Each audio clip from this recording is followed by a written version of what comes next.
Hey Nizar. Hey, Pallavi, how are you? Did I Really pronounce good, that thank correct? you. How are you doing? Very well, thanks. Well, nice to meet you. It's the world we live in. There's going to be more of this, right? Whether we like it or not, whether we like it or Yeah, not. How are exactly. things going?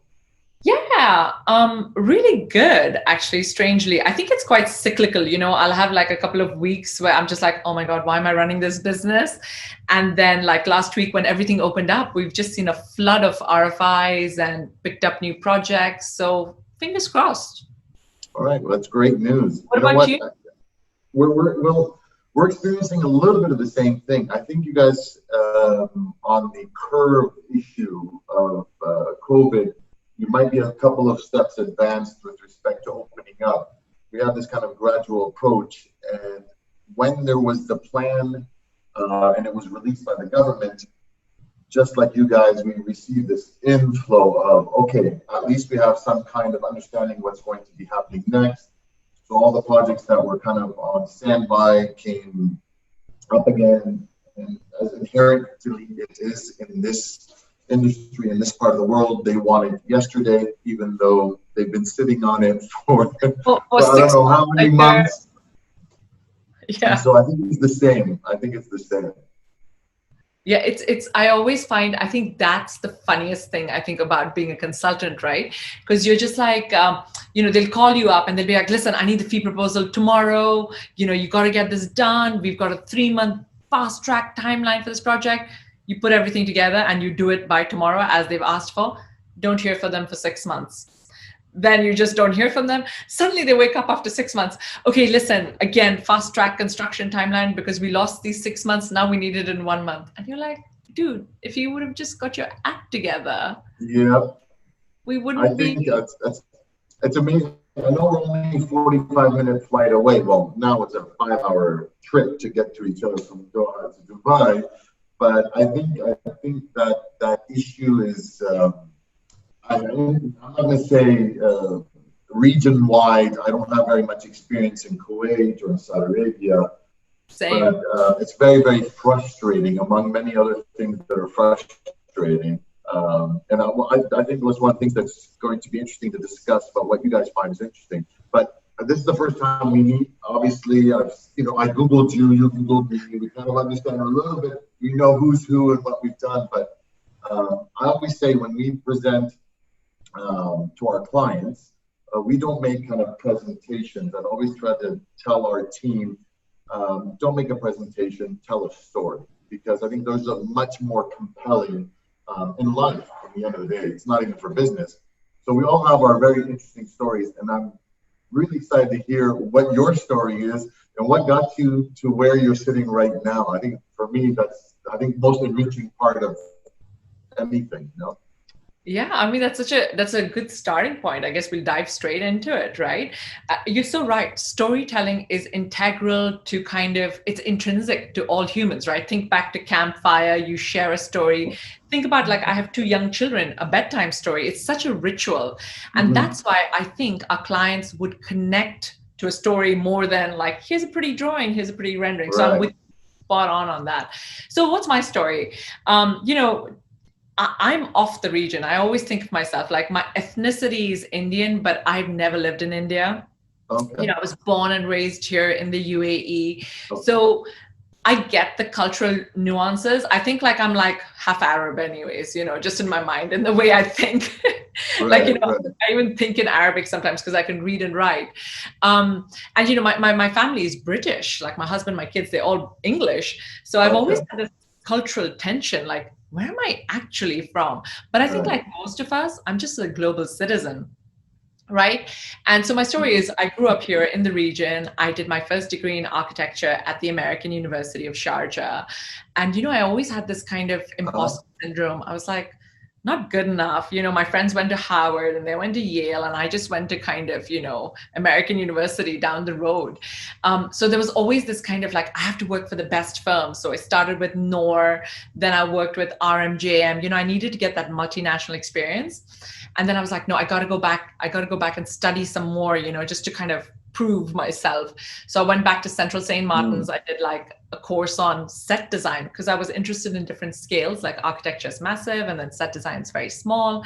And then I was like, okay, I'm going to get my RIBA part 3, just like another stamp of approval. So I went to the AA and I did my whole RIBA course. I never sat the exam in the end because I was just, at that point, I decided, actually, I'm more interested in the interiors of a space. And kind of, I think I'm a millennial and a good example of it. I just thought architecture was too stretched out. And I like the instant gratification with interiors because it's a quick, you can relate, right? You like walking into. The thing is, I'm a different generation totally, but I can definitely relate to the whole millennial thing because most of my team is millennials. So I've had to do a lot of, getting my mind around understanding what makes them tick. This instant gratification thing, which drives me absolutely crazy. I'm like, it's not fun to go up Mount Everest in a helicopter. The fun part is taking steps. The journey. That's been a learning part for me, and I think I'm getting there. I'm not fully arrived to my destination, but we're understanding each other a lot more now. That's so interesting because I'm a very old millennial. I'm just on the cusp. I'm a 1981. Okay, so I can relate to you, but I can also connect with this new generation, right? So I always feel like I'm on that cusp of. I couldn't agree with you more. As I've gotten older and been in this business, it's all about the process and it's about the journey. As much as that quick fix might be like, yay, it's so momentary, but the journey and the process is where the real joy is. Anyways, so long story short, finished my education, came back to the UAE and worked for another great firm, Godwin Austin Johnson. And then I decided, when I had kids, I just wanted more flexibility. The world did not need another interior design firm. Me, as a woman, as a mother, just wanted to be treated with, as an adult, where I would do my job and I would have the flexibility. And I started, at the time it was called Pallavi Dean Interiors because it was supposed to be a freelance gig, and it just snowballed. We won a hotel. And then when I say we, it was I won a hotel and I won a hospital. And then it became we, and which is where we're here today. I'm a team of 10, all women. And yeah, that's my journey. I'd love to hear yours. I think our backgrounds are similar in the sense of there's no specific 100% identity that I can relate to. I would say I've been extremely privileged. I'm a Palestinian refugee. So in the true sense of it, I've spent time in refugee camps in Lebanon. But my dad had the foresight to immigrate very, very early to Canada. So when I was 10 years old, we immigrated to Canada, and I lived in Toronto for 15 absolutely wonderful years. So I did my undergraduate studies in Canada, and I worked, by the way, I'm not a designer. I'm a frustrated architect in the sense that I would, if I had to be born again, I'd probably study architecture. I'm a business guy. And so I think the difference between you myself is that you're a designer running a business. I'm a business guy running a design business. And I think there's a very, very interesting dynamic there. I look at things as inputs, process, output. Creativity is one of it. It's one of the driving forces for me. I run it in a more of a business fashion, and I fully am aware that there's the creativity part, which is very important. And I want to discuss that a little bit because I think that's the fascinating part about a designer running a design business and a business guy running a design business. I think that's one of the things that, Index has put us together for this interesting event. And I think it's really, really cool. I think there's some kind of insights that I'd like to share, or I'd like to learn from you, because I'm sure I can run this organization better if I have a little bit more of the creativity side, So we immigrated to Canada, did my undergraduate in business, and I worked in fast-moving consumer goods with General Mills. So I was Betty Crocker man. I don't know if you know that. You put water into a cake mix and you put it in the oven, and then cereals and so on and so forth. And then I decided I want to do an MBA, but I want kind of the European vision of things. So decided to do my MBA in Barcelona at the ESA, really good school there. It was supposed to be a 2-year thing, and it turned into 20 years. So I stayed in Barcelona. Do you speak Spanish? I have been spending a lot of our summers in Spain, over the years. So I spoke a little bit, and it's a bilingual program in ESIS. So I decided, hey, the winters in Barcelona were much more enticing than in Toronto. I can guarantee you that. 100%. So, and Barcelona as a city was absolutely beautiful. I love Barcelona. Renaissance. And so 20 years later, we moved here. But the big change in my life was when I got married in 2000 to a Palestinian American who was a designer, who wanted to kind of develop her interior design field. And I said, yeah, sure, honey, why don't you start your little business out? And I'll help you along with the business side because she's Mrs. Creative. And, 20 years later, I run her creative business, which is absolutely wonderful because she's a creative force and I don't get involved in the creative part. I get involved in the business side. So we ran, I would say, more of an industrial design-based company based in Valencia. So we would do home furnishings and decorative accessories and lighting design manufactured all over the world. And then we kind of distribute to 70 plus countries. And then the crisis came and it was very, very complicated times between 2008 and 2011. So of the two businesses we had, the interior design and the kind of distribution business, the interior design, we said that it still had some legs, but not in Spain specifically. So we looked for greener pastures. And at that point in time, the greener pastures led us to Doha. So we packed our bags up, brought our two boys here with us, and started the firm, myself and her, just the two of us, knocking on doors, starting from scratch again, from running a massive company back, doing it all over again. And it's just the harder I work, the luckier I get. I'm not going to say it was an easy path. It's not. It's funny. I think most of us business owners will say, oh, it's good luck. But you know what? It's 20 years of hard work, proper education, hustling. And I think, like you said, knocking on doors, hustling is such a big part of it. Absolutely. And that's what luck really is, isn't it? At the end of the day, absolutely. And then this is one of those things that, a yes comes after 20 no's. And, you hear this on YouTube, motivational videos. But the truth of the matter is, success is the result of many failures. And that's one of the, I think, pillars we run our organization, that we like to try new things on a continual basis. I do not mind failure whatsoever. On the contrary, I think as GM or CEO, call me whatever I am, my number one role is to create an atmosphere where people feel safe to do their very best, regardless of what the result is. So if I can create an atmosphere where people are trying new things, pushing forward every single day a little bit more, without feeling that they're going to get reprimanded or you've lost us money, that's my number one job, is just to create an atmosphere where people feel compelled to do their very best every single day. And then we see amazing things out of absolutely amazing people. And for me, I couldn't feel more privileged to see. I've had people who've been with us for 8 years who are just started off as junior draftsmen, and now they're intermediate designers in charge of 3 different sites.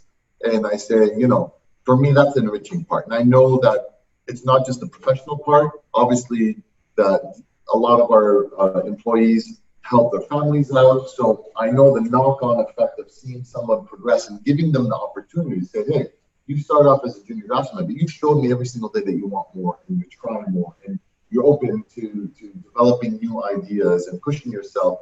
And when you give people that opportunity, you see absolutely amazing things. I think that's what's a little bit differentiates us from the rest of the market, in that people know that Mirabello is like that. We give people opportunity to flourish. And sometimes it works, sometimes it doesn't. And we're okay with that. We're willing to take that risk.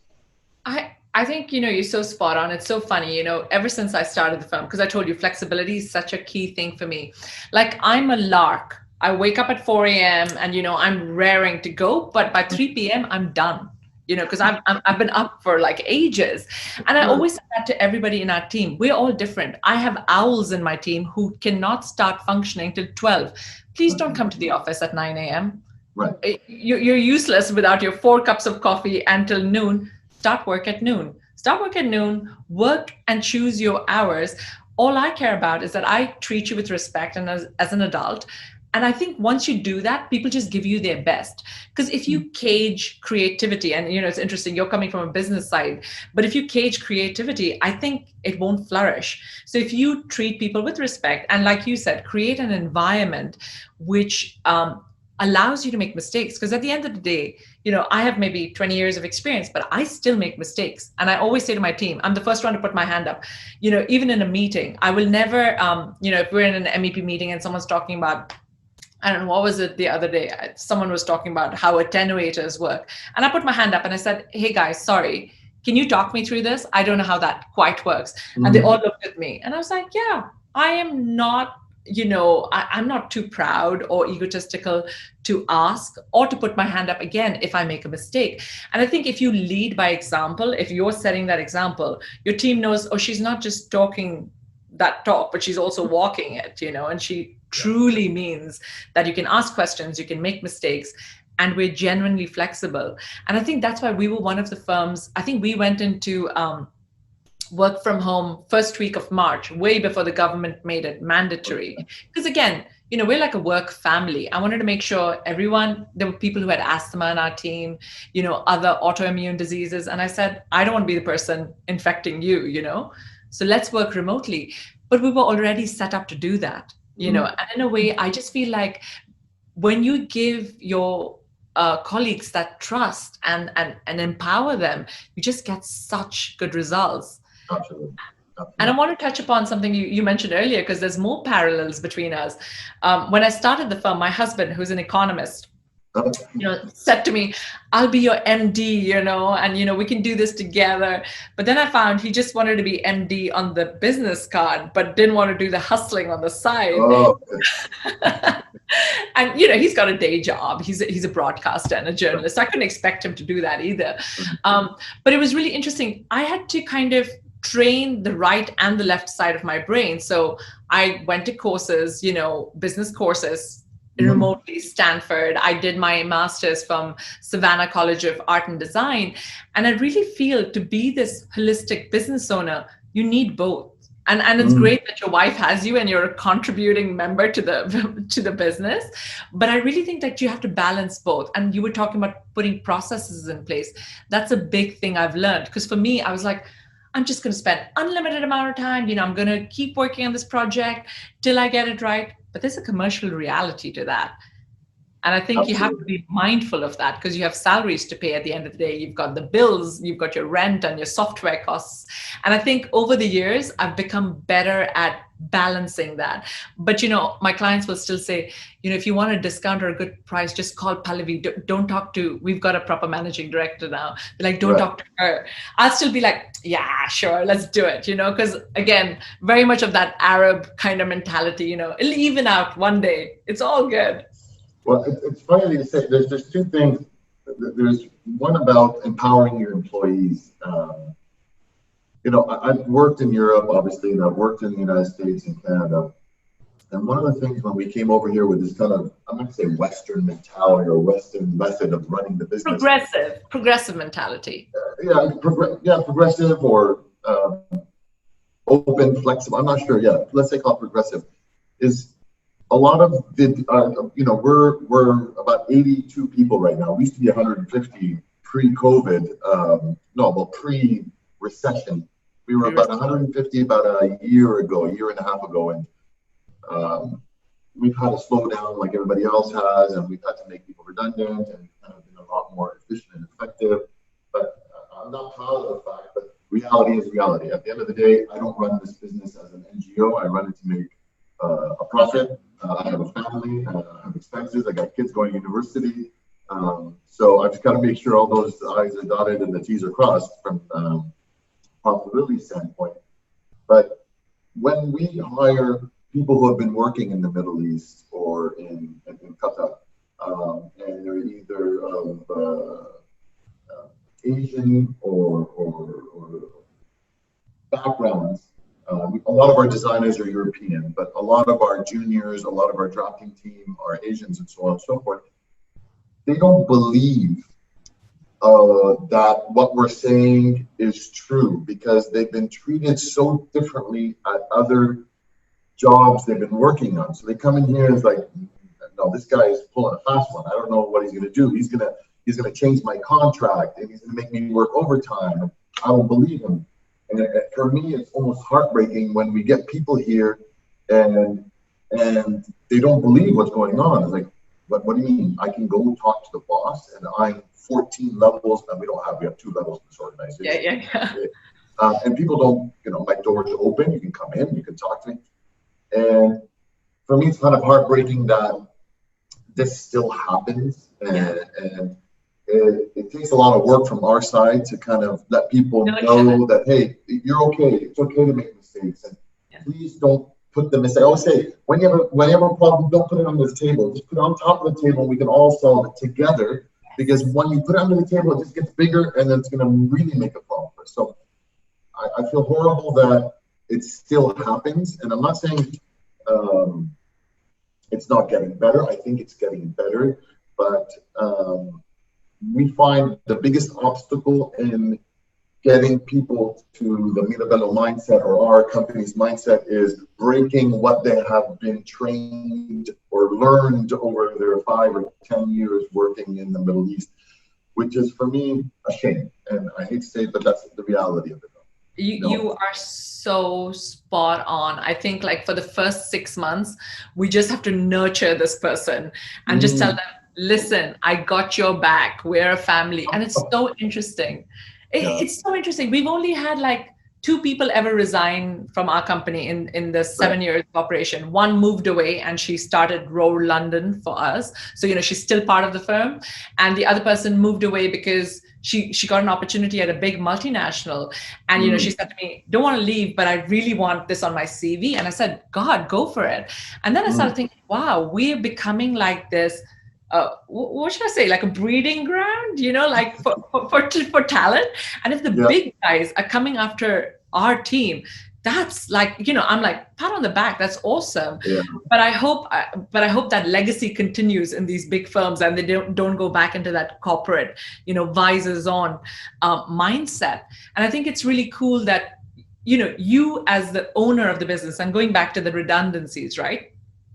I've not been unscathed by this pandemic. We've had to let people go. But at the end of the day, I think what people don't realize, and you will appreciate this as a business owner, is that when I pay the salaries, it's coming out of my money. I don't have a bank loan. I don't have an investor in the business. This is my money. So sometimes, when people are like, let's go out for a company lunch. I'm like, yeah, great, let's do it. And, they're like, who should we expense it to? And I'm like, me. You do realize that Roar is the one person is funding it. And like you said, in the moment, people think it's heartless, but you have to be honest with them. You'll be like, listen, I'm doing good by you. I'm going to make sure you get your severance pays, your gardening leave, all of that. Absolutely. But this is the economic reality. And I think even as an employee, you have to understand that this is the economic reality. So it's no one's doing hard by you. It's, that's the world we are in right now. And I think the switched on people get it, obviously, but I'm sure you've had your experiences of dealing with that process too. Yeah, it's true. And I guess I think that's why the index has put us together, because there's so many different parallels. And even though the scale is backgrounds, different. Exactly. But I think at the end of the day, there's so many similarities. If we talk to somebody in Los Angeles or someone who's in Hong Kong, I think there's going to be similarities in our stories and our experiences. One of the things that we do here, and that people really get thrown off when we have new hires, is that when somebody resigns, we have a going away party for them, lunch. Okay, and I make a speech, and the person makes a speech, and we kind of do it here in the office, and we celebrate. And I always say we're celebrating somebody leaving. Everyone's well, Nizar, they just kicked you in the teeth. They're leaving, and why would you celebrate someone leaving? I'm saying, look, I would be ignorant to think that someone's going to stay with me for 50 years. I understand that I'm just making a chapter in their life, and the chapter has a start and a chapter has a beginning. Start and has an end, and we got to celebrate those chapters. And like you say, I think for me the most enriching part is especially when I always say graduate a junior or an intermediate or a senior designer to another firm. It just gives me the biggest joy, really, is they get picked up just like your team, like this, from international firms. I get phone calls from a London firm or a Los Angeles firm. Look, we're interviewing, and I'm boasting about this person. And they're saying, well, we just don't believe their CV. And I'm like, oh, what did they say in the CV? I haven't seen it. Did they really do a 200 key hotel in 6 months and they were responsible turnkey? But this person's only 28 years old. Like, that's the truth. This is the way we run the organization. And, and they've been exposed to so much while they're here.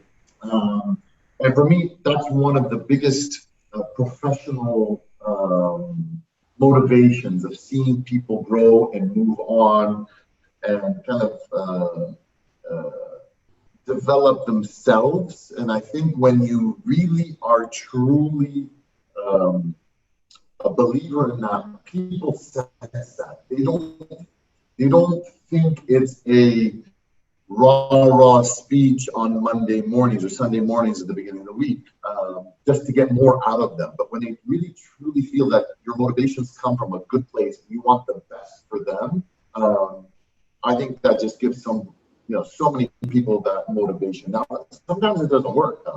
I had my fair share of give a whole bunch of responsibility and people either taking advantage of it or mismanaging it.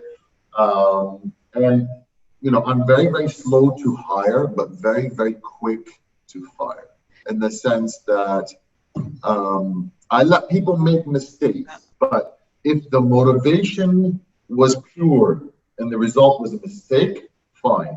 But when I find that the motivation wasn't so pure and in line with our core values, then I take action pretty quickly, because I think it sets an example for the rest of the people in the team who are remaining, saying, hey, this guy is taking the piss out of you. Why aren't you acting? And so I tend to act very, very quickly for the benefit of the rest of the team.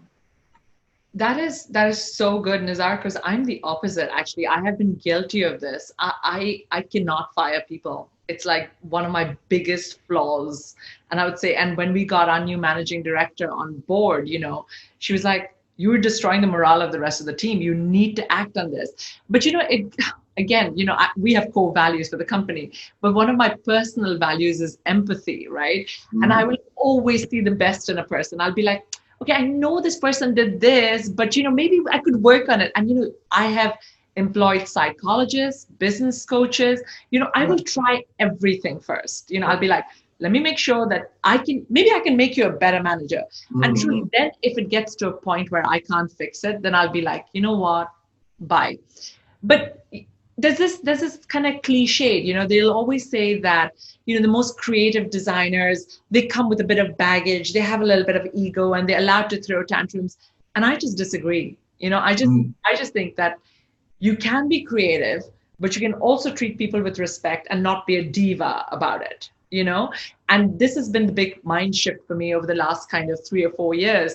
If I see someone speak to a contractor, supplier, client, or their colleague, and they're out of line, now I've become very kind of strong about it. It's like, no, sorry, that's not acceptable behavior. Either in the heat of the moment, fair enough. We all fly off the handle once in a while. We're human. But if it's a consistent pattern of behavior, I think it has to be acted on, right? And yes, your core skills, because, as a business owner, you hire based on 2 things. You hire on your hard skills, which is your software, your competence, your technical skills, but you also hire on your soft skills, because if you get you onboard the right people, they will grow with your organization and they will create the right atmosphere within the team.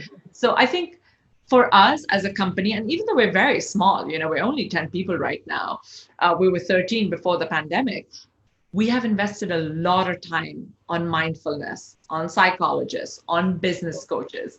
And, I've always said to every team member, let's have one-on-one sessions. And I think this is another thing that sets us apart. We also invest in, one of the girls will come to me and say, listen, I want to do this course and I want to buy this software. I'll be like, sure, go for it. Because I Yeah. don't think education should stop. It hasn't stopped for me. I still went Mhm. like last summer to Stanford to learn about, how to run an SME and how to grow an SME. So if it hasn't stopped for me, I don't think it should stop for other people either. And in a way, it's Yeah. kind of our responsibility to push that. And just another thing I want to touch on, a couple of years, like maybe 6 years ago, I went back into teaching, right? Not went back, I started teaching at the American University, my alma mater. And I just find that doing that also changed my mindset because you're looking at the next generation of designers. And the amount Mhm. of joy and satisfaction it gave me to watch them from the beginning of the term find their design voice towards the end of the term, I have to say it was the best kind of gratification, even better than Oh, walking into wow. a 300 key hotel. And I think that helped me relate better to my team. Because, when I'm discussing projects with them now, I put on my academia hat on and I kind of break it down to first principles, especially with the Right. new young Yeah. graduates. So I found Yeah. that really interesting. And I would highly recommend that any professional spend some time giving back to academia because Mhm. it does help you with your professional day-to-day kind of interactions and just innovation as well.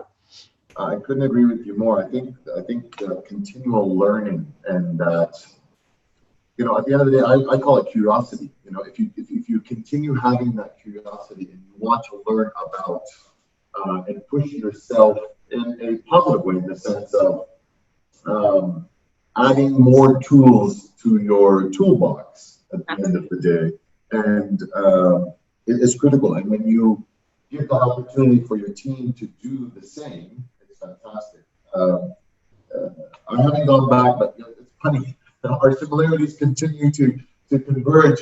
My dream is to go back and teach. My next chapter, inshallah, has something to do with going back. I'd like to go back to my own mater in Barcelona. That'd be a good place to end up and Amazing. teach entrepreneurship.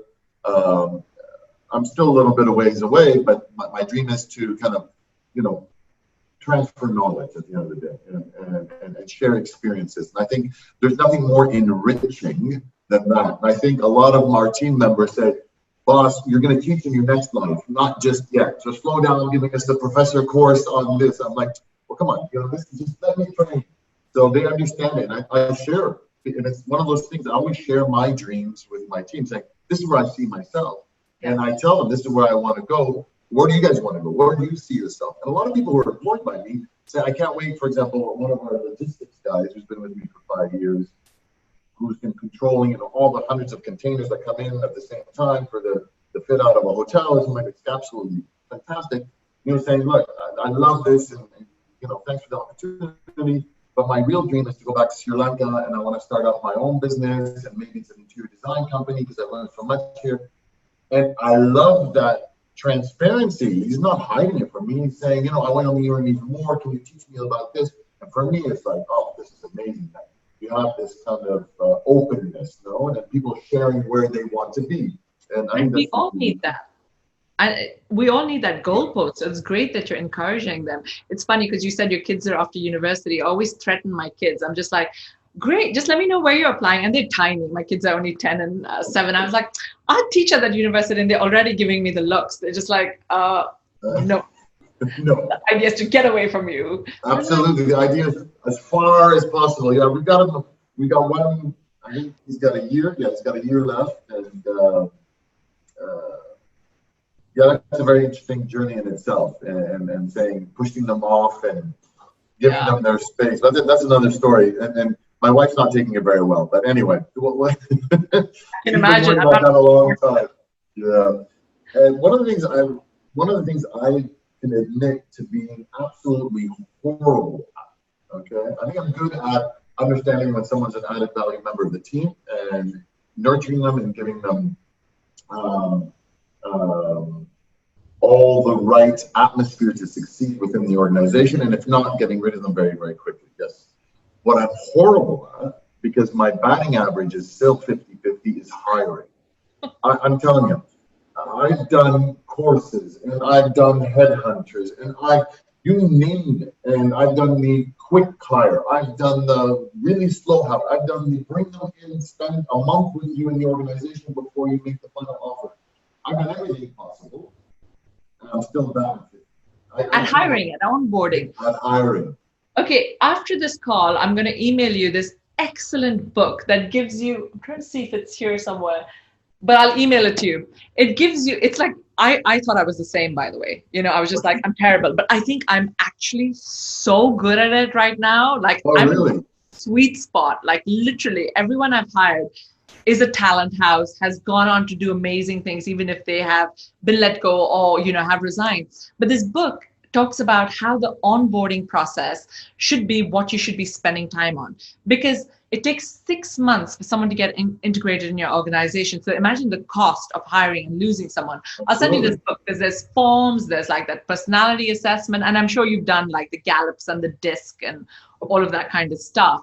And what's really interesting is sometimes when I first started the firm, I got very kind of dazzled by people's creativity, right? Okay. I just thought that's the only thing. I just want to hire the most creative designers. But then I later found out, no, it's not about that one person. And I read this book recently. It's called Super Teams. And it talks about don't get the best 12, get the 12 best.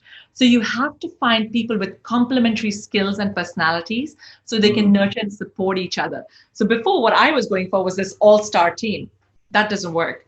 You need someone in the supporting role. You need Right. someone who's going to be the wing woman, the sidekick, you know, so you need to fill those gaps really carefully. And I think finally now I've gotten really good at it, because originally I would hire people just like me. I'd be like, oh, I see myself in you, you know, Right. that's me.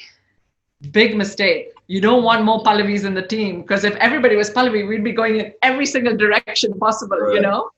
So now I'm hiring people who are unlike me. And I found that balance really, really good. I'm going to share that book with you. I think it might help you. Help me. Well, I hope so. No, I'll read it. I'm a voracious reader, and I tend to read a ton of this. And I almost say I've given up because I've tried every single thing under the moon and the stars, and I just can't get it. And sometimes I go visceral, sometimes I go cerebral, sometimes we're doing testing, sometimes I'm getting other people. At the end of the day, I just think. Um, I just think the issue of continually learning and not giving up is really, really important. And it's one of those things that I admit that has been the most difficult for me to overcome as a professional. And I've been doing this a long time, and I wish I could be better. But that's, I would say, my Achilles. You know, that's where the weak point in Nizar's armor is just making sure we get, you know, the right people on the bus, and then when they're on the bus, making sure they're sitting in the right seat. Because sometimes you get the right person, Yeah. and exactly, sometimes you get the right person, but you just put them in the wrong position, and you don't realize that until later. It's funny. I had a design manager who was absolutely fantastic. He left about 3 years ago, back to work with Steven Spielberg to do set design. So she left from us to do set design for Steven Spielberg. So absolutely wonderful success story for her. And she had this seventh sense of knowing when people were amazing. She hired maybe about 15 or 20 people, and they're still with me. And Wow. they are rock stars. And she would nail it 100% of the time. I'm like, Begonia, can you teach me how? Can you teach me how you do that? Give me. She goes, it's in here. I'm like, well, Yeah. can you write in here on a piece of paper? I'm like, this is not helping me. This in here. But you know, Nizar, what you're discounting is we all can't be everything all the time. Nizar is probably so amazing at 500 things that this site manager or somebody else in your team can't be good at. It's okay not to be good at everything, you know, and that's another kind of big learning I have. Like for me, I am very, like my personality style is very kind of, you know, macro, right? If Right. you make me sit down and review a detailed design package, can I do it? Sure, I can do it. Is it Right. my sweet spot? Not interested. You know, sometimes Right. I will look into the tiniest details when I'm designing, but if you give me 500 pages and a BOQ to review, you're destroying my soul. Yeah. And there's someone who's much better doing it, and it's their sweet spot. So I've stopped trying to be good at everything. Right. Because that's just not right. And maybe hiring is just not great for you. But if you find the right person, you got to hold them close and be like, hey, you need to sit in with every interview. And I think maybe that's, I'll tell you something that I really struggle with. And maybe, your wife would draw some, shed some light on this. I really struggle with kind of the producer manager dilemma, right? Because at the core of it, I'm a designer. That's never going to change, So I've worked with a business coach who said to me, listen, Pallavi, you got to stop working in the business. You got to work on the business. And you're like, your hourly rate is so high. Why are you still doing CAD? Why are you still doing schedules? But the way I've set up the company is I've said to everybody in the team, no one's above any work. So if your, founder, your creative director can sit and do CAD, you can do CAD. If we need to, we're a small team, right? You got to be an all-rounder. I go to site, I do everything another member in my team does.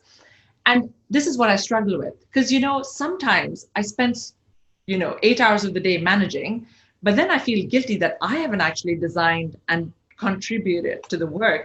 So I end up working on an average 14, 15-hour days, because then I go into producer mode. And I don't think that's, I don't think that's helping me, because I'm exhausted. And I'm a mom to two young boys who need a lot of energy, right? So I have to I really struggle with this producer manager dilemma. If you or your wife have any insights on this, I'd love to hear it. Well, you start off by saying, you can't be good at everything. You're absolutely right. And I tend to hire around my weaknesses. So when I have a weakness or something that I don't enjoy, like I'll do it, but it's not something that really kind of motivates me, that feels like dredge work, then I'll find somebody who's much better at that than me and hire. So I hire around my weaknesses, because to a certain extent, you get to a point in your life where you say the marginal effort to really improve on that is not worth the return. So you know what? I'm not going to get better at that. Fine with it. Move it to somebody else and let them do it. My issue, and the reason I take it to heart, is because the team is so important. At the end of the day, your firm is not your firm, or my firm is not my firm, without the team. And having the right people on your team and motivating them is the crucial part, especially in the service industry. If we were manufacturing widgets, then maybe the production of the machines or whatever it is, the lab would be the important part. But we're offering a service, so it's your team, your team, your team. So because it's such a critical factor in our businesses and our business types, I've always said, God, I've got to get better at this. I got to get better at this. And that's why kind of this thing, it hits me right in the soft spot that I haven't been able to get better at it. But we will continue that fight. And you talk about this, you mentioned shedding light on working on the business versus in the business. We have an advisory board for the business, which is something I'm not going to recommend, but I'm going to share it with you. And just if it sticks on the wall, fantastic. When we graduated MBA, about 4 of us remained extremely dear friends, and each one of us went on the kind of entrepreneurial path, and we've all started our business. And I'm very glad to say I'm the last one who hasn't retired yet. The rest of them have retired. Exactly. They've done their big exit, and now they're doing passion. Yeah, exactly. I'm the last one. I'm still trying to get to that exit, and what we decided that when we started our businesses, we got together, we said, look, when you're managing a business and you think you're the end all be all decision maker without having to justify your decisions, sometimes the decisions aren't the best. So what we started was non-executive, non-binding, non-remunerated advisory board, and this has been going on for 25 years. I have the same, by the way. I love the idea. I have the exact same. People who've had SMEs and sold them. And just like you, I just wanted a mentor. And I don't call it the advisory board. I call them non-executive directors, non-remuneration. But you're so right. It helps. You need that outside perspective. Oh, absolutely. And so what we do is we get together once a year. We develop a board pack of 10 days, 2 weeks before, with the financials and the marketing, all the different things. And we meet together, and each business gets 4 hours. and you make a presentation, and the boys, they're all men in this situation. We call them the boys. Our role, when I'm on the advisory board of somebody else, our role is to look out for the well-being of our children, in the sense of, I'm not worried about Nizar's personality or John's personality or Greg or Christoph. These are the boys. I'm worried about making sure they're making the right decision for their families, in the sense of the well-being of the organization. You know? And the succession planning as well, I'm sure. And succession planning, because if Nizar, not necessarily for us. No, for us, for me, no. I want the boys to do whatever their passion is. If it's in this business, fantastic. If not, I'm not overly concerned about that. But for me, it's such an enriching experience to say, sometimes when I make transcendental decisions in the business, I'm thinking, okay, what are the boys going to tell me 6 months down from the road when I present this in the board pack? Are they going to rip me to shreds or not? When I say rip me to shreds, it's always very positive and constructive, and they're always looking at your business. Hey, Nizar, have you mitigated this risk? I'm really worried about this client, and your accounts receivable from them is really, really growing. I understand that you trust him, but this thing could flip on its head very quickly. So it's always getting this neutral third-party perspective, right? Like which is so valuable. Yeah. 100%. So I think a lot of people. Yeah. Sorry, a lot of people in our position who run smaller business, and again, we're still SMEs, don't have that. And I think that's such an important part of the process of having an external board, friends, mentors, call it whatever you want, who are giving you opinions on how you're running the business, because you're not the end-all be-all, and you're not seeing everything from different perspectives. So that for me has been, I can't tell you how enriching and positive and beneficial it's been over my career in the business. I just started it last year, again, on the back of my Stanford course. And, again, you're so right.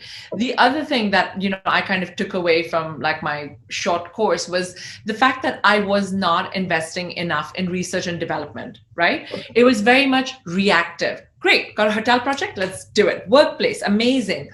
But what we've done over the last 12 months is really establish thought leadership. So independent, quantitative and qualitative research, on restaurant design, on workplace design, all the sectors that we work in, on education design, the sectors that we work in and are passionate about. And again, this ties back to academia. When I was doing my master's, I studied all about biophilia and phenomenology and never applied it. And I was like, that's just such farcical. Like, you spend 2 years doing your master's and you don't apply it. So, I've gone back to having this research and development division now in our company that looks at thought leadership, because I think that really it's a part of it. And then as a part of it, we got a board member who'd run another SME. But I love your idea of having different perspectives. And I think maybe having this board member who is more very similar to us. Maybe I need to get someone from the finance world and get someone. So that's a great takeaway. Actually, I'm gonna get on that. Well, I tell you, and these guys have nothing to do with the service industry.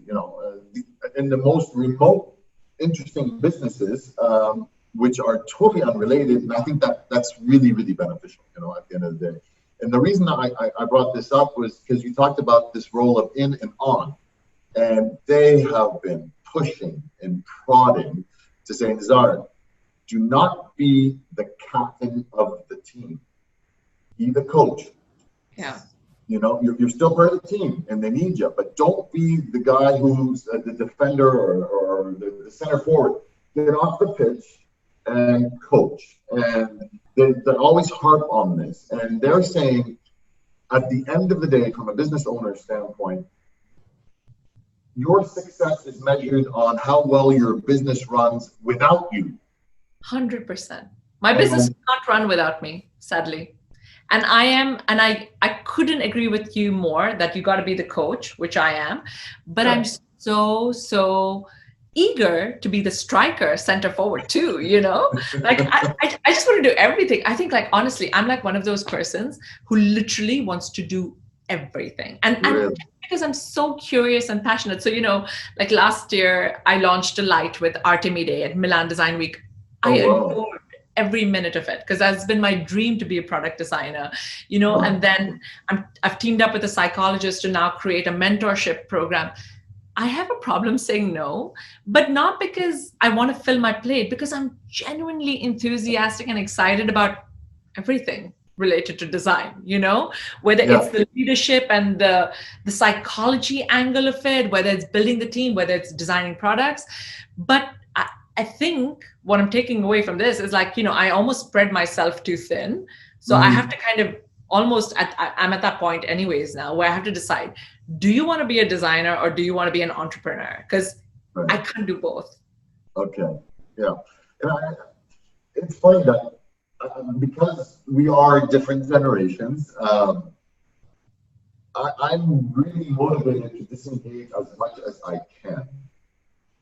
Um, I absolutely adore what we do, and it doesn't feel like work. And I get kind of, I get paid to do this. This is I absolutely I ridiculous. say the same thing, Nizar. I'm just like, are you kidding me? Yeah. You paying me to design your hotel, your office? To be honest, don't tell my clients, but I do it anyways. I'll just be Yeah. like, sure, this is so much fun.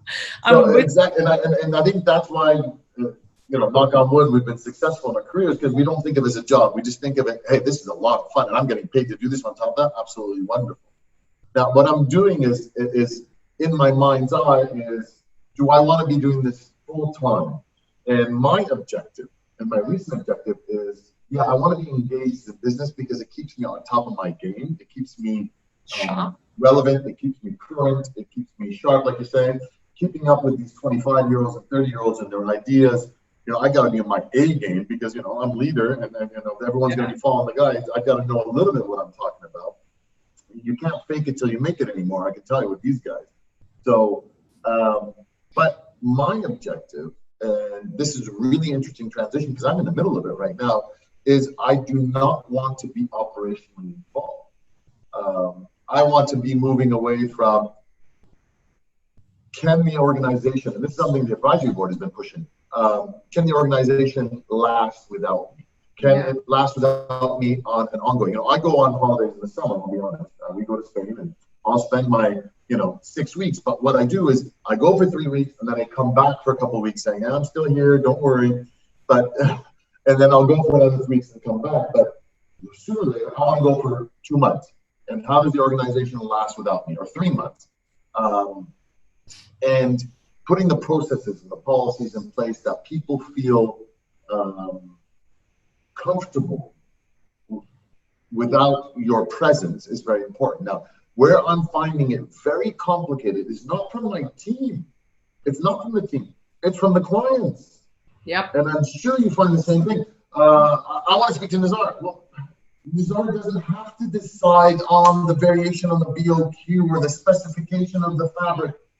A long time ago, I didn't get involved in that. But Nizar, you said this in the very beginning. We're in the service industry. I changed my company name from Pallavi Dean Interiors to Roar just to do this disengagement. But Right. still, is Pallavi going to work on the project? Like, she's going to be there. And Yep. I'm like, I'm still creative director. Nothing leaves my studio without me looking at it. But Right. I don't have to meet you to decide on curtains. And there are clients who will call me to decide on curtains. And I'm thinking, I love you. I want to do this with you. But I do have 8 years of an architectural degree to sit and decide on curtains, like, you know what I mean? But at the same time, it's a service industry. Will I still do it? Of course I'll do it, because I love for them to feel, I almost feel like we're in the hospitality industry because, I love that smile on their face when they see me walk through that door. But Right. I have to get to where you are. And I think it's because we're different phases in the business and different phases in our life. I'm sure I will get to where you are, where I want to have 3 months off summer. Now, the thought of leaving for summer, I've never done it, and even though my kids are like, please, can we just do what the other families do? Right. And I'm like, no, you will enjoy every corner of the UAE. You will know every inch of this country over summer. And they're just looking at me. They're so used to me now. They're like, yeah, they're just such UAE Okay, people. well, the issue for me is how do the team has got their heads around it, because I'm very open with them, by the way, and I'm like, guys, and I kind of recently, I'll get to the office at 10 and leave at 4. And it's killing me because I'm working at home, but I'm not physically present. And slowly weaning the team off of Nizar being there for, and I delegate a lot and I push down a lot. But I think I've developed this father role or grandfather role. Nizar's always there, and we feel protected when he's here, which I like. Don't get me wrong. My ego comes up. I say, I like that people kind of depend on the grandpa and kind of steers us through this. People would call me about COVID and they're worried about the family, and I like that. Don't get me wrong, from a personal and empathy standpoint. But my main concern is I'll get the team there. I'm not worried about that. They're getting their heads around it. The market's got to disengage from Nizar being the be-all and end-all, because at the end of the day, I'm not. By the way, when things come to me, I don't make the decision. I send it to the project manager or a junior or whoever. I'm like, look, clients ask me this, I'll forward it to them, please answer them. And I'm trying to get the clients to understand that it doesn't have to be me to be. But absolutely. But I think that also comes down to this idea of like clients connect with people, right? So it's about creating that second tier. And, during that's why I said succession planning. During that transition period, you and this other person, this one layer below you, different other people, not person, people, come with you to those meetings so the client can have that personal connection. You've got social capital with the client that has been built over years. You suddenly introduce someone else. I just don't think it's going to fly. Like, I know that's why it doesn't fly with my clients, because at the end of the day, they don't just call me about work. They will call me and be like, hey, check out what my kid did at school today. I love that. Again, I don't know if it's ego, if it's just that's the kind of person I am. When I connect with someone, it has to be for life kind of thing. So you get so intrinsically involved in their lives. Then you say, hey, meet my design director. She's going to come to the meetings. And they're like, what? But if I take her to meetings over 6 months, then I can wean, like, I love the word, like you wean them off yourself eventually. And I think with your company, I'm sure you'll get there very quickly. Like with the scale. We hope so. We're trying. This has been something we've been kind of planning and pushing forward and slowly playing a background role. And so far, I can't complain. It's been successful, but I have been a lot more active. I'll be completely honest with you, in the last 2 or 3 months, meaning, I get to the office at 7 and I won't leave the 7 because everybody's looking at me saying, how are we going to get through COVID? I think now you have to. You're that safety. You're that comfort blanket. Same with me. I've started I'm just there. I'm just like, guys, anytime you can just call me. But that's our role. That's your role as a leader right now, to be that anchor for the business. Yeah, and it's funny because, for a while, like I said to you, I was doing 10 to 4, then I was working from home, and then COVID started. I have to be the first one in and the last one out. I want everybody to know I've got their back. Relax. We're going to get through this. And everybody comes to me and I'm real okay. I said, we're fine. We're going to get through this. And, what are we doing here? And I've been trying to be over communicative, over omnipresent. I hate it. But at the end of the day, I'm a very sleep early and wake up early kind of guy. Yeah. So it doesn't bother me to get to the office too early, but I don't. And I'm slowly, now that people are feeling a little bit more comfortable, trying to say, hey, we're still in this. This is a very complicated situation. COVID is COVID internationally, and we still got a ways to go. I don't think we're through the darkest periods, but just for people to know that it's okay. And that for me, that leadership of knowing when you've got to really be there for your team is really important, and doing it because it's the right thing to do, not because it's politically correct or because it makes a good soundbite, but because your team really needs it. For example, we had 2 COVID cases in the office, and they were put in quarantine, and me being in touch with them on a daily basis on the telephone and sending them fruit baskets to wherever they were quarantined, it wasn't because it was a cool thing to do to show everybody else that was saying no, because I really felt like, holy smokes, this thing's hitting close to home. And when they were given the green light to come back to work, people said in the office, well, are you sure? Don't you want to, quarantine for a couple of weeks? Next day they were in the office here with the team, putting it together and delivering elbow to elbow. We're here as a family. We will succeed as a family. And I think that's when true leadership shows, when they need it. But I think you touched upon this before. You talked about one of your company values being openness and transparency, and that transparency has to come through in communication. So as soon as this crisis hit us, we were so open with the team. We were like, okay, lost this project, won this project, 20% reduction on the fees in this project. So when I came to them and I said, we're doing a 10% salary reduction, nobody was surprised. I kept them involved in the process. And I said to them, it's temporary. And now, touch wood, alhamdulillah, we've picked up a lot of work back, we've put them back on where they were at. So I think it's about, as long as you stick to your core values as a human, as a company, I think people see through that. And like you said, it's not lip service, because we were working away. Our team loves snacking. Like we have this big culture of eating sugary treats.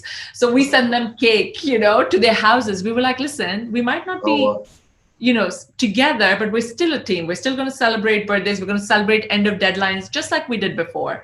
And literally the first day the restaurants were open, we all got together for lunch together. But I'm watching time now. I'm sure I could stay and talk to you for another 3 hours easy, but I think we've hit our 1 hour 1 hour limit. Absolutely. It was so lovely chatting with you, Nizar. It's a real pleasure.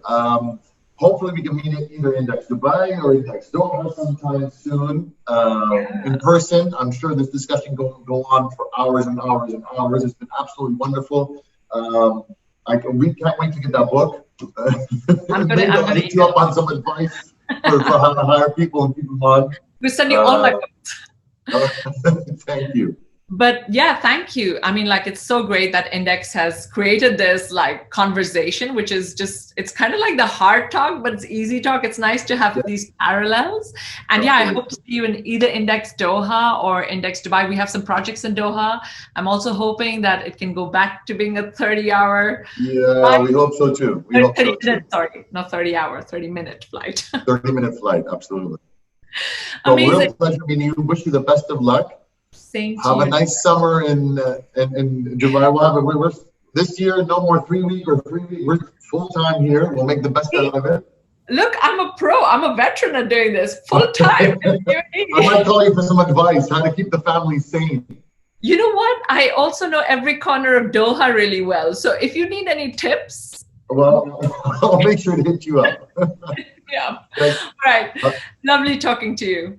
Take care. Have a good day. Best of luck. Ciao. Bye.